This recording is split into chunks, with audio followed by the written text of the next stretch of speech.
everybody, welcome back to my channel. My name is Allison if you're new, and I write YA dark fantasy. Today I am going to be going over my favorite thing for plotting, and that would be my character chart. So this is the character chart I have. It's pretty long, so I'm going to go over how I like to use it, and I'm going to put a screen caption over here of me filling it out on the computer. I'm going to screen record my computer doing that just because I think it'll be easier to see, so that'll be there. But if you want this template of this character chart, I do have it. It's on my website. All you have to do is subscribe to my newsletter and you'll get the secret password for members only templates, and that way you can have this really nice template to go over everything. And plus I do really fun giveaways and special announcements and fun just book talks on my newsletters, so I would subscribe. You get a cool template and you get entered in giveaways when I have them. So let's just get right on into this. This is my character chart. The top says character chart, as you can see over here. And then the first thing I have is the character name, and this would be the first, middle, and last name. Not everyone puts middle names. I personally love middle names, so everyone, well, not everyone, three characters have middle names that I know of in the Dark Radiant series, so I always put a middle name. You don't have to put a middle name if they don't have one, but I like to cover my bases. Next down I have age or estimated age, which obviously makes sense. How old are they? Liliana in Dark Radiance is 17 at the beginning of the story, but if it's a supernatural creature, you can just estimate their age or how long they've been alive or their birthday or something like that. And then the next thing I have physical appearance. Now this has a bunch of stuff in it, and a couple of them aren't physical appearances, but they do I just like them in this category, so that's what I did. First one's hair color, and then I have eye color, skin color, height, body shape / weight, nationality, and sexuality. It just gives a really good rundown of just what this character is like, where they're from, what's their preferred sexuality, and then it's just easy to find on here. You know it's under your physical appearance. Next thing I put is the role in the novel, and this would be just a bunch of different things that are in this category. At the top I put main role. So if this is your main character, what is their main role in being the main character? Why are they in this story? Why are they the main character? Just a brief explanation. And then next is describe character's psychology and mindset. I like to divide this up into beginning, middle, and end, so I'll put beginning bullet point. This is how Liliana feels in the beginning. This is how she feels in the middle, and this is how she feels at the end of book 1. That way, you know kind of what their mindset is, and you can kind of put yourself in their mindset, and I really like that when I'm writing a character, because I want to know them inside and out. I want them to be more than a best friend to me, because I need to know everything that they're thinking, feeling, what they are gonna do, if they're gonna have a psychotic break. It's right there. Next is character views on themselves. Again, I kind of break it up in beginning, middle, and end. What they feel in the beginning, what they feel in the end, how they're feeling, and this way it shows the character growth too, and it's really interesting to look at how your character feels about themselves in the beginning. An example would be Harry Potter. He doesn't feel that great in the Dursleys' home in the beginning of book 1, but by the end of Sorcerer's Stone, he is feeling more powerful and confident because he has defeated Voldemort with his friends. So yeah, that's just a quick example. The next part I have, I feel all official with my papers, I have characters want in life. So do they want to be rich? Do they want to protect their family? Do they want to I don't know, be a mermaid. What does your character want in life? An example of this would be like in The Little Mermaid. All Ariel wants is to be human and have legs and meet Prince Eric and fall in love with him. That one's pretty self-explanatory, but you get the gist. I just like to figure out what my character wants in life and why they want it. Next category is what force stops this character from getting what they want and the conflicts in their life. Going off The Little Mermaid still, I just watched The Little Mermaid, so that's why I'm like on a Little Mermaid kick, is why can't she just be human? Well, she signs her soul to a sea witch, well, her voice, but pretty much her soul, to the sea witch, and she has to get Eric to kiss her or she loses her legs and her voice for all of eternity, and she is Ursula's like little worm thing in there, in her cave, if you know what I mean. But yeah, so that would be an example. What is this driving force?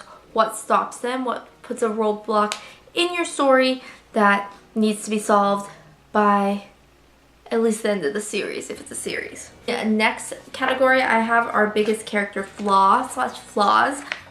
Each character in a story should have a flaw. They are not superhuman unless they are superhuman, but even superhumans have flaws. One character flaw Ariel from The Little Mermaid has is she's too trusting of Ursula and she just sells her voice off to become a human. So that would be like a character flaw that I would write down if I was writing The Little Mermaid, but you know, I'm not. I wish I was, but I'm not. And that way you can know like this is what flaws this character, this was what kind of grounds them in the story, and they could have multiple flaws, and you don't have to know their flaws all at the beginning. They might come up later in the story or later in your writing process, but this gives a basis of like kind of what your flawed beginning part of your character is, because I like my characters to be a little bit flawed and broken. Does that make me like an evil person? I think all authors have a little bit of evil in them, so it's okay. The next category goes along with the flaws, and that is how the flaw or flaws affected their lives at the start of the story. So why is this flaw there, and what is it affecting in the story or at the beginning of the story? How is it putting the main character or whatever character you're writing at a roadblock? Obviously, The Little Mermaid.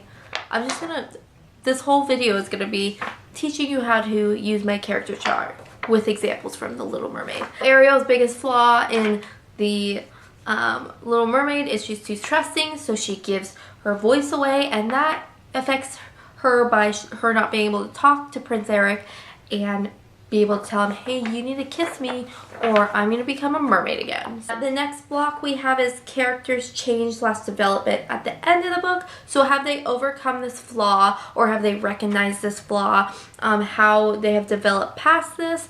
If they haven't developed past it in the first book, how are they going to develop past this fatal flaw that they have? The next little section we have is what struggles cause the character's development. So what puts this character into somewhat of a bind that helps them grow as a character?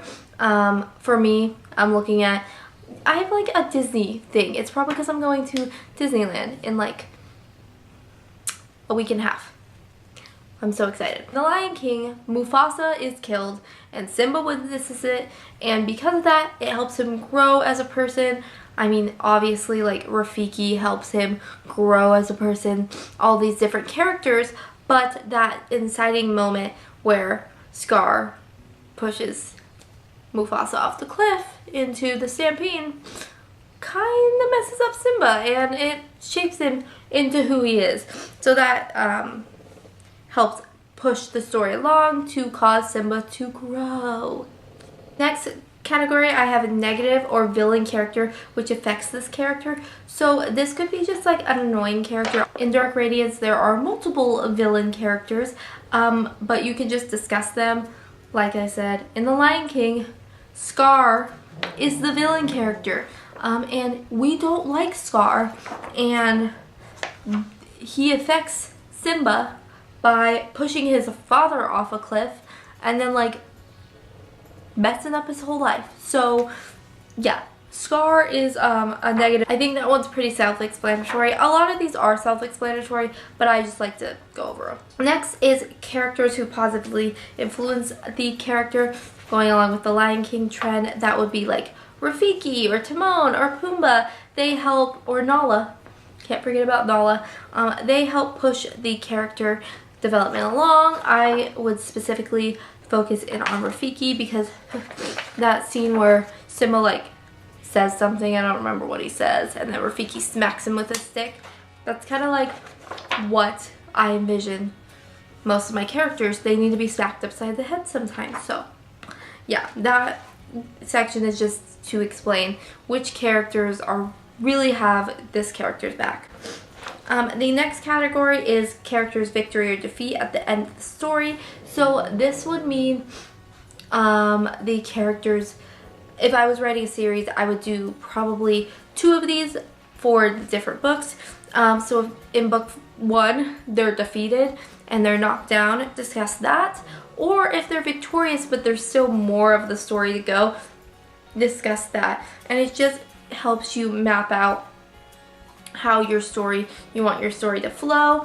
And that way you know. For me personally, I always knew the ending of Dark Radiance before I knew the beginning of Dark Radiance. I know that sounds kind of crazy, but that's just how it happened. I always had this very clear vision of how the story ended, but it's not necessarily a victory because there's more story to tell. The next category I have on here is the character's strengths, just what they're good at, whether that's mentally, physically, emotionally. What are their strengths? Are they really compassionate? Are they really good with a bow and arrow like Katniss? Are they really smart like Hermione? Just those character strengths that make the character them. And then below it, their weaknesses. What makes them weak? Is it family that maybe puts them in danger and makes them weak because they care so much about their family? Because although they're very compassionate, it can be a fatal flaw that you care so much about your family that it's going to end up getting you killed. I've read multiple of those kind of books. Or are they just not physically strong? Are they not mentally strong? It just really helps to write those down. Next is the Myers-Briggs personality. I saw this on another character chart when I was kind of putting mine together, because these are all kind of just things that I have found throughout my writing career on different things, different handouts from writing classes, and I just combined them. But I recently saw the Myers-Briggs personality test on there, and I put it on here because I thought it was a really fun thing to do. You could take your character's Myers-Briggs test, and then that way you would know what they are. Next thing is their motivations. What pushes the story forward? Why are they doing this? Is it for family? Is it to find out a secret? Is it to avenge their loved one? Is it to, what else motivates characters? To clear their name, just stuff like that. Again, it helps to know why your character is doing what they're doing in the story, because if they don't have a motivation, they're not going to be wanting to do anything. It's like me in the morning. I have to go to school. I'm motivated to graduate, so I get out of bed. If it wasn't for that, I would stay in my bed and watch Netflix all day. But I have a motivation. Next section is their fears. It could be as simple as Ron's fear of spiders, or their if the character fears losing everyone in their life, losing a loved one, just different things. I really think it's fun to dig deep and find like silly fears like Ron's fear to kind of place in here, or Will Herondale's fear of ducks. Next is what makes this character happy. I think you should always know what kind of brings joy to your character and why they are happy in the book when they are happy. Is it because they got ice cream? Is it because they love the beach? Is it because they're just with loved ones? I think that is pieces that really make your character more believable and more human. So what makes your character happy? Next section is random facts. I just labeled this random facts because I felt like they were just random things that didn't necessarily go in different categories, so I put them here. Location of the story, obviously. If your character has an occupation, put that there. Their talents and skills. One talent that one of my characters has in Dark Radiance is she makes a mean blue box mac and cheese. She says that, so I would put that there. And then the next one is relation to other characters in the novel. That really helps because with me, I have a lot of twins, I have a lot of siblings, and I need a family tree. I need to write down where everyone goes. I don't understand how Cassandra Clare keeps all her like shadow hunters in this. Does she have like a crazy room with like the family tree just like written out? Because like I feel like I would have to have that. Mine's not as elaborate, but if I were gonna write an elaborate story with lots of characters, lots of relations, this really helps. Next is the characters' mannerisms. Do they bite their lips a lot? Do they chew their nails? Do they pick at their nail buds? Do they get tangled up like a klutz in duffel bags or just school bags all the time? Lily. Just little mannerisms that are kind of make your character more human, because I like those little niches to have. Like, she's always like, you know, when you read that, it goes with that character. And just I always like to know about those little human characteristics to grasp onto. Next is habits. What are their habits? Do they always go to bed at 7 p.m.? Do they always paint their nails the same color? Do they have a ritual that they do? Just habits, again, to make your characters grounded. Next is their style. I really like to style my characters in fashion clothing. I like fashion. I like to look at fashion. So it's really fun to find each individual fashion. Some characters are darker in their fashion, some people are really bright, some are like a more sexy fashion. So I really like to put like their style of clothing or just the way they do their hair or their makeup in this section, because then I can remember. Next is the love interest or interest. If you have a love triangle going on, you could put it there. If you have a love octagon going on, because man, have I been seeing those a lot in YA fiction, which I love them, but that just helps you lay out who is making out with who. The last one for that is a best friend. If your character has a best friend, put it there. So like Clary would put Simon there. That's her best friend. Well, and Izzy, and but in the first book, Clary and Simon. Next little section is story outline for the character. I like to make the characters have their own little world, have their own little storyline. Even if you don't use it through the book, you have it, and you can write short stories about them, or you can just have these fun facts about these characters. And this beginning part is like the main characters in the story, the minor characters in the story, the beginning incident, the point of no return, the challenge arises. So those are all self-explanatory. You would just put your main characters, your minor characters, what beginning incident sets off the story, what point of no return that you know that you can't turn around in the story, you're kind of stuck in it and you have to figure a way out or be killed kind of deal, and then what challenges arise for the characters as we go through the story. And then roadblock to success is the next category, and that would be a roadblock, but it ends up helping the characters if you have one of those, or a person that helps the characters move along. Then I have self-doubt and uncertainty, which shows just what this character is thinking at this moment, because you know there's always that point in the story where we think we're not gonna make it, but we do. And then the next is the antagonist controls the emerging middle. So what is your antagonist doing to kind of sabotage your character? Why are they doing it? and how is this affecting the entire story. And then the next thing is reiterate the goal. Sometimes you have to remind the readers of the goal that you have set forth, and so it's nice to put that in there so you can remind yourself the motivations of why these characters are doing what they're doing. And the next part is the main character is united with self-knowledge. They got out of their journey, even if it's only part of the story. What did they learn? What did they lose? And that kind of stuff. And then at the bottom I put twist or cliffhangers.